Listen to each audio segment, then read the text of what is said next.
Welcome back to my YouTube channel guys. আজকে মহানবমী। প্রথমে জানাই তোমাদেরকে শুভ মহানবমী। তো আজকে ঘরে আমরা চিকেন রান্না করব। তো এটা নতুন একটা প্রসেসে রান্না করছি। এখানে আগে থেকে সমস্ত রকম মশলা সব আগে ম্যারিনেট করে নেব। লঙ্কা গুঁড়ো, হলুদ গুঁড়ো, আপনার আদা রসুনের পেস্ট, পেঁয়াজ সব কিছু ম্যারিনেট করে নেব। তো তোমরা প্রসেসটা দেখো স্টেপ বাই স্টেপ কীভাবে আমি করছি। তো প্রথমে সব কিছু মশলা দিয়ে আমি এখানে দেখেছো সব কিছু আগে থেকে অনেকটা মশলা আগে দিয়েও দিয়েছি, মাখিয়েও নিচ্ছিলাম। তো দেখেছো আমরা চিকেনের পিসগুলো কেমন নিয়েছি। এই পিসগুলো উইং পিসগুলো এগুলো খুব ভালো লাগে খেতে। তো এগুলো নিয়েছি।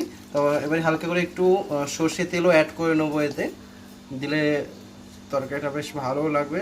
একটু সর্ষে তেলে যে ঝাঁঝটা থাকে এটা খুব ভালো লাগে। তো পুরোটা আর একটু নিয়ে নেবো।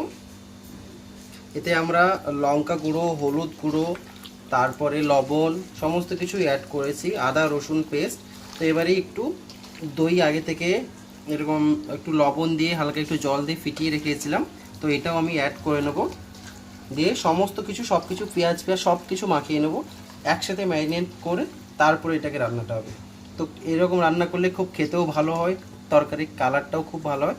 তো তোমরা দেখো স্টেপ বাই স্টেপ আমি করছি। তো এখানে দই অ্যাড করে নিলাম।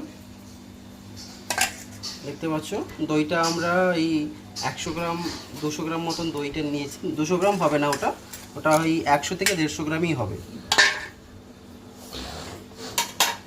তো এটা নিয়ে নিলাম পুরোটা।